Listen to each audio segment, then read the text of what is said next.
అనుమానపు గ్రదుకది రోత ఉపోద్ఘాతం. ఈ సంకీర్తనలో అన్నమయ్య మానవ ప్రవర్తనలోని లోపాలను ఎత్తిచూపారు. నమ్మకం లేని జీవితం, అబద్ధపు గొప్పలు, గర్వం వంటివి మనిషికి ఎలా అసహ్యాన్ని కలిగిస్తాయో చెబుతూ చివరికి భగవంతుని స్మరించని మనస్సు అన్నిటికంటే పెద్ద రోత, అసహ్యం అని ఇందులో హెచ్చరించారు. తెలుగు సారాంశం: అనుమానాలతో నిండిన బ్రతుకు, మనస్సు కలవని స్నేహం ఎంతో అసహ్యం. అపకీర్తి పాలు కావడం, ఎదుటివారిని చెరిపి గెలవాలనుకోవడం విపరీతమైన బుద్ధి. తన అసలు గుట్టు తెలిసిన వారి ముందు గొప్పలు చెప్పుకోవడం, స్త్రీల ముందు గర్వంతో వాగడం రోత కలిగించే పనులు. అన్నిటికంటే ముఖ్యంగా ఈ లోకంలో శ్రీహరియే గతి అని తలంచని మనస్సు, వెంకటపతిని కొలవని జీవితం పరమ అసహ్యం. English summary: in this composition, Annamaya lists behaviors that are contemptible or repulsive. Rota. He states that a life filled with suspicion and a union without heart are loathsome. He condemns seeking fame through unfair means or destroying others for personal victory. Boasting before those who know one's true self and being arrogant is disgraceful. Ultimately, he declares that the most repulsive thing is a mind that does not seek refuge in Lord Hari and a life that fails to worship Lord Venkateshwar. పల్లవి: అనుమానపు బ్రతుకది రోత తన మనసనేని కూటమి మరి రోత, భావము: ఒకరిపై ఒకరికి నమ్మకం లేకుండా అనుమానాలతో సాగే బ్రతుకు చాలా అసహ్యం. అలాగే మనసులు కలవని ఇద్దరు వ్యక్తుల కలయిక, స్నేహం లేదా బంధం మరింత అసహ్యం. వివరణ: నిజాయితీ లేని బంధాలు మనిషికి కేవలం మానసిక క్షోభను మాత్రమే మిగిలిస్తాయని అన్నమయ్య ఇక్కడ స్పష్టం చేస్తున్నారు. చరణం 1: అపకీర్తులబడి ఆడికెలోనే అపవాదియోట అదిరోత ఉపమ గెలిచేనని ఒరు జెరుచుటలు విపరీతపు గుణవిధ ముఖరోత, భావము: చెడ్డ పేరు తెచ్చుకుని అందరిలో చులకనై ఆడికే అపవాదుల పాలవడం రోత. నేను గెలవాలి అనే పట్టుదలతో ఎదుటివారిని, ఒరుని చెరపడం లేదా నష్టపరచడం అనేది విపరీతమైన గుణం. అది పరమ అసహ్యం. వివరణ: నైతికత లేని విజయం విజయం కాదని, అపవాదులతో బ్రతకడం కంటే గౌరవంగా ఉండటం మిన్న అని దీని అర్థం. చరణం 2: తన గుట్టెల్లా నెరిగిన వారల ముందట తన ఎమ్మెలు చెప్పుకునుట రోత వనితల ముందట వదరుచు వదరుచు కనుగవ గానని గర్వము రోత, భావము: తన అసలు రంగు, రహస్యాలు, గుట్టు తెలిసిన వారి ముందు గొప్పలు, ఎమ్మెలు చెప్పుకోవడం నవ్వులాట, అసహ్యం. స్త్రీల ముందు అతిగా వాగుతూ కళ్ళు కనపడనంత గర్వంతో ప్రవర్తించడం రోత. వివరణ: ఆత్మాభిమానం వేరు, గర్వం వేరు. తనని తాను అతిగా ఊహించుకుని ప్రగల్భాలు పలికే వారిని అన్నమయ్య ఇక్కడ విమర్శించారు. చరణం 3: భువి హరి గతిని బుద్ధిదలంచని యవమానపు మన నది రోత, భవసంహరుడై పరగు వెంకటపతి నవిరళముగ గొలువని దది రోత, భావము: ఈ భూమి మీద శ్రీహరియే మనకు దిక్కు అని అనుకోని మందబుద్ధి, అవమానకరమైన మనస్సు అసహ్యం. జన్మరాహిత్యాన్ని ప్రసాదించే భవసంహరుడు వెంకటపతిని నిరంతరం అవిరళముగా సేవించని ఆ బ్రతుకే నిజమైన రోత. వివరణ: మనిషి ఎన్ని నీతులు పాటించినా భగవంతుని పట్ల భక్తి లేకపోతే ఆ జీవితానికి సార్థకత లేదని అన్నమయ్య ఈ కీర్తనను ముగించారు. నిన్ను దలచి నీ పేరు దలచి. ఉపోద్ఘాతం. ఈ సంకీర్తనలో అన్నమయ్య దైవకృప యొక్క గొప్పతనాన్ని కీర్తించారు. గొప్పవారిని, పుణ్యాత్ములను దేవుడు కాపాడటంలో వింత లేదు. కాని తన వంటి అల్పుడిని, పాపిని ఉద్ధరించడమే అసలైన మహత్యమని స్వామికి విన్నవించుకుంటున్నారు. చేదు మధురమవడం, ఇనుము బంగారమవడం వంటి పోలికల ద్వారా భగవంతుని అపార కరుణను ఇందులో ప్రశంసించారు. తెలుగు సారాంశం: స్వామి, నిన్ను, నీ నామాన్ని తలుచుకున్నందుకు నన్ను కరుణించావు. ఇది నా అదృష్టం. గొప్పవారిని కాపాడటం నీకు సహజమే, కాని నా వంటి అల్పుడిని కాపాడటమే నిజమైన వింత. తీపి తీపిగా ఉండటంలో విశేషం లేదు, కాని చేదు కూడా తీపిగా మారడమే కదా అద్భుతం. పుణ్యాత్ములను కరుణించడం నీకు సులభమే, కాని పాపినైన నన్ను రక్షించడమే గొప్ప. ఇనుము బంగా మారినప్పుడే కదా నీ మహిమ తెలిసేది. భయంతో నిన్ను ఆశ్రయించాను, నీవే నన్ను నీ కృపతో ఆదుకోవాలి అని ఈ పాట సారాంశం. English summary. In this soulful composition, Annamaya marvels at the Lord's boundless compassion. He humble pleads that while it is natural for the Lord to protect the righteous, the true miracle lies in his saving a lowly sinner like himself. He uses powerful metaphors. There is no surprise in sweetness being sweet, but the real wonder is when bitterness turns sweet. Similarly, gold being gold is normal, but iron turning into gold, alchemy of grace, is the true testament to the Lord's power. He concludes by seeking Lord Venkateshwar's mercy to transform his life. Pallavi.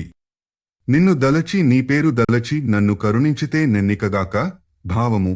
స్వామి, నిన్ను ధ్యానించి నీ నామాన్ని స్మరించినందుకు నన్ను నీవు కరుణించావు.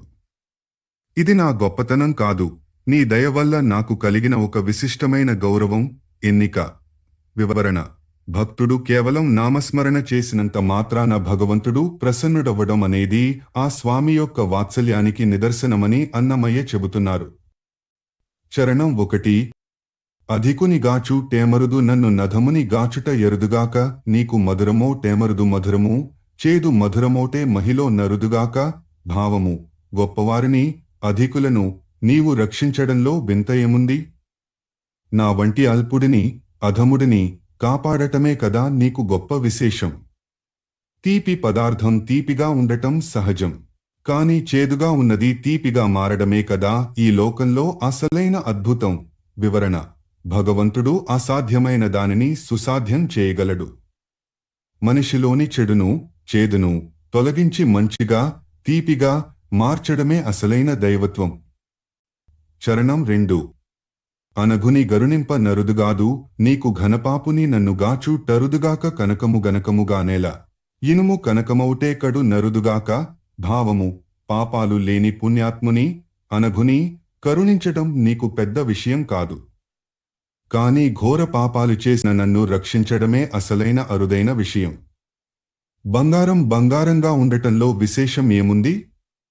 పనికిరాని ఇనుము నీ స్పర్శతో బంగారంగా, కనకము మారడమే కదా అత్యంత అరుదైన అద్భుతం.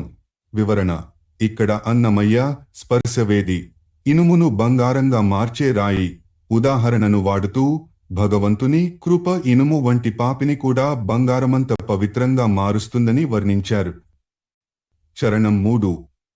నెలకొన్న భీతితో నిన్ను జనకితిగాక. తలకొన్న సుఖినైన దలచనేల, నిన్ను ఎలమితో తిరువేంగళేశుడ నాపాలగలిగి నీ కృప గలుగ్ జేతువుగాక. భావము. మనసులో భయం, సంసార భీతి ఉండటం వల్ల నిన్ను వేడుకున్నాను జనకితి. ఒకవేళ నేను సుఖంగా ఉంటే నిన్ను ఎందుకు తలచుకుంటాను? ఓ తిరువేంగడనాథ, సంతోషంతో, ఎలమితో నా పక్షాన నిలిచి నీ కృపను నాపై కురిపించు. వివరణ. ఆపదలో ఉన్నప్పుడే నిన్ను తలుచుకుంటున్నాను అని నిజాయితీగా ఒప్పుకుంటూ ఏ పరిస్థితిలోనైనా సరే నీ దయ నాపై ఉండాలని అన్నమయ్య స్వామిని ప్రార్థిస్తున్నారు. పాప పుణ్యముల రూపము దేహమిది. ఉపోద్ఘాతం. ఈ సంకీర్తనలో అన్నమయ్య దేహం యొక్క తత్వాన్ని వివరించారు. ఈ శరీరం పాపపుణ్యాల కలయిక వల్ల ఏర్పడిందని, దీనిపై ఉండే అతిశయమైన మమకారాన్ని వదిలితే తప్ప పరమానందాన్ని పొందలేమని చెప్పారు. దేహాభిమానాన్ని వీడి మమకారమనే సముద్రాన్ని దాటి వెంకటపతిని కొలిచినప్పుడే మనిషి బ్రహ్మానందాన్ని పొందుతాడని ఈ కీర్తన సారాంశం. తెలుగు సారాంశం. ఈ దేహం పాపపుణ్యాల రూపం. దీనిలోని అజ్ఞానమనే సెగను, దీపనం అణచివేయడానికి భక్తి తప్ప మరో మార్గం లేదు. శరీరంపై ఉన్న అతిశయమైన అభిమానం పోతేనే పుణ్యగతి లభిస్తుంది. ప్రాపంచిక సుఖాల పట్ల విముఖత చూపితేనే దేహేచ్ఛలు నశిస్తాయి. అంతులేని మమకారమనే సముద్రాన్ని దాటినప్పుడే నిజమైన సౌఖ్యం దొరుకుతుంది. వీటన్నిటికీ ఏకైక మార్గం తిరువేంకటాచలాధిపుని సేవించడం. ఆయనను కొలిస్తేనే మనిషి బ్రహ్మానంద స్థితిని చేరుకోగలడు. English summary. In this philosophical composition, Annamaya explains that the human body is a manifestation of accumulated sins and merits, karma. He asserts that there is no way to quench the internal fire of ignorance without spiritual wisdom. To attain salvation, one must overcome excessive attachment to the body and withdraw from sensory pleasures.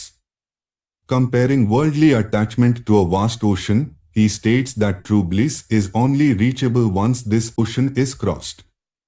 Ultimately, he concludes that only by serving Lord Venkateshwar can a soul experience the supreme state of Brahmananda, divine ecstasy. Pallavi. పాప పుణ్యముల రూపము దేహమిది దీని దీపనం బణగింపదెరువెందు లేదు. భావము, ఈ దేహము పాప పుణ్యాల ఫలితంగా ఏర్పడింది. ఈ శరీరం వల్ల కలిగే తాపత్రయాలను లేదా అజ్ఞానమనే సెగను, దీపనం, చల్లార్చడానికి ఆధ్యాత్మిక మార్గం తప్ప వేరే దారి లేదు. వివరణ: దేహం అనేది ఒక సాధనం మాత్రమే. కానీ దాని వల్ల కలిగే కోరికలు, అశాంతి మనిషిని దహిస్తాయి. వీటిని అణచివేయడానికి భగవంతుని శరణు వేడటం ఒక్కటే మార్గం. చరణం 1. అతిశయంబైన దేహభిమానము దీరగతిగాని పుణ్యసంగతి బొందరాదు. మతిలోని దేహభిమానంబు విడిచుటకు రతి పరాజ్ముఖుడుగాక రపణంబు లేదు. భావము, శరీరంపై ఉన్న మితిమీరిన మమకారం, దేహభిమానం పోతేనే ఉత్తమ గతి కలుగుతుంది. అప్పుడే పుణ్యం లభిస్తుంది. మనసులోని ఈ అభిమానాన్ని వదలాలంటే ఇంద్రియ సుఖాల, రతి పట్ల విముఖత పరాజ్ముఖుడై చూపాలి. అలా కాకుండా ఈ బంధాల నుండి విముక్తి, రపణంబు రక్షణ పొందడానికి మరో మార్గం లేదు. వివరణ: నేను నా శరీరం అనే భ్రమలో ఉన్నంతకాలం మనిషికి ముక్తి దొరకదు. ప్రాపంచిక సుఖాల మీద ఆశ తగ్గించుకుంటేనే దైవత్వం వైపు అడుగులు పడతాయి. చరణం 2. సరిలేని మమకారజలధి దాటినగాని అరుదైన నిజసౌఖ్య మది వందరాదు. తిరువేంకటాచలాధిపుని గొలిచినగాని పరగు బ్రహ్మనందపరుడు దాగాడు. భావము, సాటిలేని మమకారమనే సముద్రాన్ని, జలధి దాటినప్పుడే అరుదైన శాశ్వత సౌఖ్యాన్ని, మోక్షం పొందగలము. తిరువేంకటాచలాధిపుడైన ఆ శ్రీనివాసుని సేవించినప్పుడే మనిషి బ్రహ్మానంద స్థితిని చేరుకోగలడు. వివరణ: సంసార బంధాలను అన్నమయ్య సముద్రంతో పోల్చారు. ఆ సముద్రాన్ని దాటించే నావ వెంకటేశ్వర భక్తి. ఆ భక్తి ఉంటేనే అత్యున్నతమైన బ్రహ్మానందం సిద్ధిస్తుంది. పెంచబెంచ మీద్ బెరిగేటి చెలిమి. ఉపోద్ఘాతం. ఈ సంకీర్తనలో అన్నమయ్య, చెలిమి, స్నేహం, ప్రేమ యొక్క స్వభావాన్ని వివరించారు. భగవంతునిపై భక్తి లేదా ప్రేమ అనేది పెంచుకున్న కొద్దీ పెరుగుతూనే ఉంటుంది తప్ప తగ్గదు. ఆ గాఢతలతలో మనిషి తనను తాను మరిచిపోతాడని, ఆ బంధం ఇంటివారికి, లోకానికి అంతుచిక్కని వెర్రిలా కనిపిస్తుందని, చివరకు ఆ వెంకటాద్రి విభునితో కలిసినప్పుడు కలిగే ఆనందం వర్ణనాతీతమని ఇందులో వర్ణించారు. తెలుగు సారాంశం: పెంచిన కొద్దీ పెరిగే గాఢమైన అనురాగం ఇది. మనసులు పెనవేసుకున్న ఈ స్నేహంలో ఏ అడ్డంకులు ఉండవు. ఇది వెర్రిగా వెన్నాడుతూ, కళ్లలో నవ్వులు పూయిస్తూ, ఇంటివారికి అర్థం కానంత లోతుగా ఉంటుంది. ఒకరినొకరు మరిచిపోయేంతటి తన్మయత్వం, శరీరాలు అలసినా తరగని అందం ఈ చెలిమి సొంతం. కోరికలన్నీ పెరిగి పెద్దవై వెంకటేశ్వరునితో కలిసినప్పుడు ఇది వీడలేని, పాయరాని మహాబంధంగా మారుతుంది. English summary. In this poetic composition, Annamaya explores the deepening bond of love and devotion between the soul and the divine.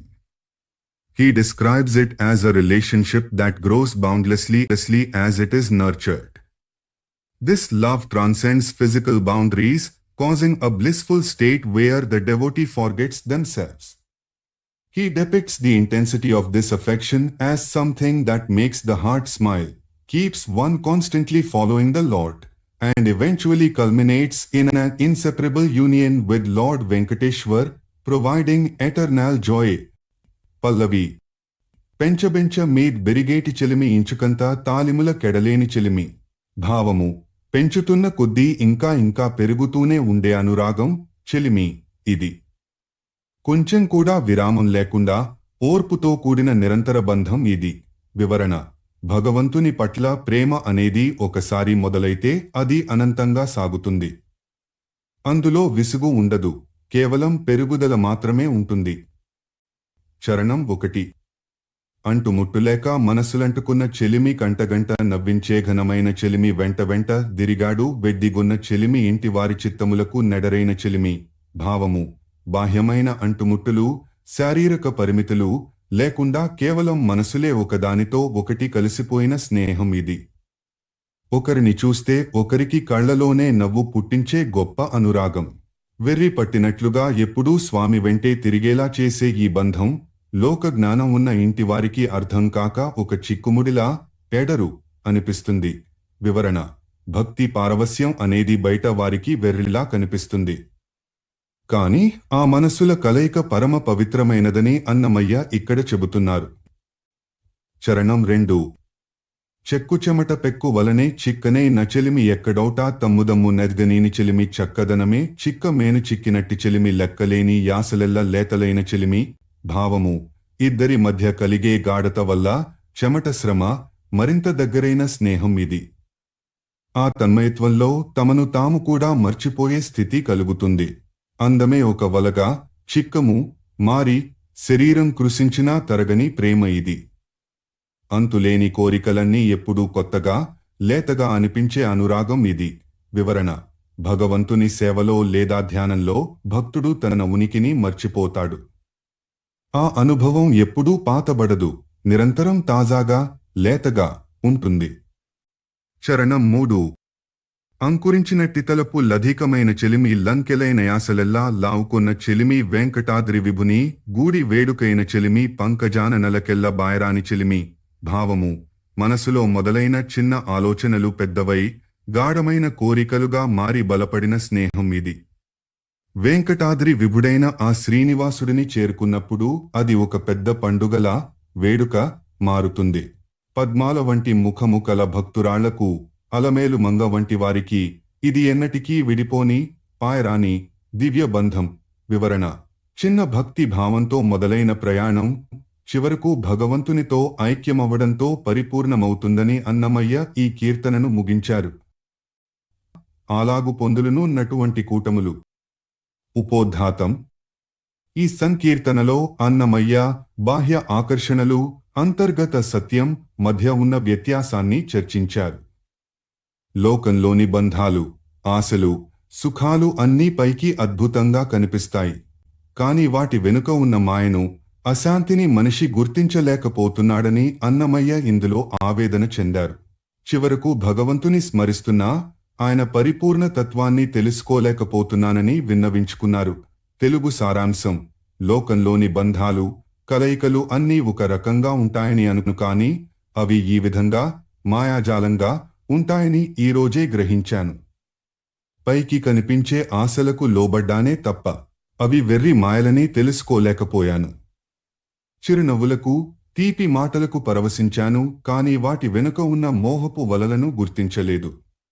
Shri వెంకటేశ్వరుని ధ్యానిస్తున్నాను అని అనుకుంటున్నాను, కాని ఆ దేవోత్తముని అసలైన మహిమను, ఆ వైభవం వల్ల కలిగే నిజమైన ఆనందాన్ని ఇంకా పొందలేకపోయాను. English summary: In this introspective song, Annamaya reflects on the deceptive nature of worldly attachments and superficial pleasures. He admits that he was easily swayed by fleeting desires and sweet words, failing to perceive the underlying illusions and emotional traps. Though he meditates on Lord Venkateshwar, he confesses that he has yet to fully comprehend the Lord's supreme divinity or experience the profound, eternal bliss that comes from true realization. పల్లవి: అలాగు పొందులును నటువంటి కూటములు ఈలాగులోట నేడిదే చూడనైతి భావము ఆ విధమైన ప్రాపంచిక సంబంధాలు, అటువంటి కలయికలు తీరా చూస్తే ఇలా నిస్సారంగా మాయగా ఉంటాయని ఈ రోజే నేను కళ్ళారా చూశాను. వివరణ: మనిషి అనుభవంలోకి వస్తే తప్ప లోకంలోని బంధాల అసలు రంగు తెలియదు. అన్నమయ్య ఇక్కడ తన అనుభవాన్ని జ్ఞానంగా మార్చుకుంటున్నారు. చరణం 1. అడియాస చూపులకు నాసగించితిగాని వెడమాయలని లోను వెదకలేనైతి కడువేడుకల దగిలిగాసి బొందితిగాని ఎడలేని పరితాప మెలగలేనైతి భావము వ్యర్థమైన ఆశలతో కూడిన చూపులకు ఆశపడ్డానే గాని అవి ఉత్త మాయలని నా మనసులో వెతికి తెలుసుకోలేకపోయాను. ఎంతో వేడుకగా ఉందని వాటి వెంట పడి కష్టాలు గాసి పడ్డానే గాని దానివల్ల కలిగే అంతులేని ఆవేదనను, పరితాపాన్ని ముందుగా ఊహించలేకపోయాను. వివరణ: తాత్కాలిక సుఖం కోసం వెళ్లే మనిషికి అది తెచ్చే దీర్ఘకాలిక దుఃఖం మొదట కనపడదు. ఆ అజ్ఞానాన్ని అన్నమయ్య ఇక్కడ ఎత్తిచూపారు. చరణం 2. చిరునగవు మాటలకు జిత్తగించితిగాని తరితీపులని లోను దలపలేనైతి, వరుస మోహపు పసలవల జిక్కితిగాని గరువంపు బొలయలుక గానలేనైతి. భావము: పైకి కనిపించే చిరునవ్వులకు, తీపి మాటలకు లొంగిపోయానుగాని అవి సమయం కనిపెట్టి ఆకర్షించే తరితీపులు, మాయాజాలమని అనుకోలేదు. వరుసగా మోహమనే వలల్లో చిక్కుకున్నానుగాని ఆ గర్వం వెనుక ఉండే అసలు విషయాన్ని చూడలేకపోయాను. వివరణ: లోకంలో మాటలు, నవ్వులు మనిషిని బంధిస్తాయి. ఆ బంధనాల వెనుక ఉన్న నిజాన్ని చూడటమే వివేకం. చరణం 3. శ్రీవేంకటేశ్వరుని చింతసేసితిగాని దేవోత్తమునిలాగు దెలియలేనైతి, ఈ వైభవముపై నిశ్చగించితిగాని ఈ వైభవానంద మిది పొందనైతి. భావము: శ్రీవేంకటేశ్వరుని గురించి ఆలోచిస్తున్నాను, చింత చేసితి, కాని ఆ దేవదేవుని అసలైన తత్వాన్ని పూర్తిగా తెలుసుకోలేకపోయాను. ఆయన వైభవాన్ని చూసి మురిసిపోయాను, ఇచ్చగించితి, కాని ఆ వైభవం ద్వారా లభించే అసలైన బ్రహ్మానందాన్ని మాత్రం ఇంకా పొందలేకపోయాను. వివరణ: దేవుని కేవలం పూజించడం వేరు, ఆయన తత్వాన్ని గ్రహించి ఆనందంలో మునిగిపోవడం వేరు. తాను ఇంకా ఆ స్థితికి చేరుకోవాలని అన్నమయ్య స్వామిని వేడుకుంటున్నారు.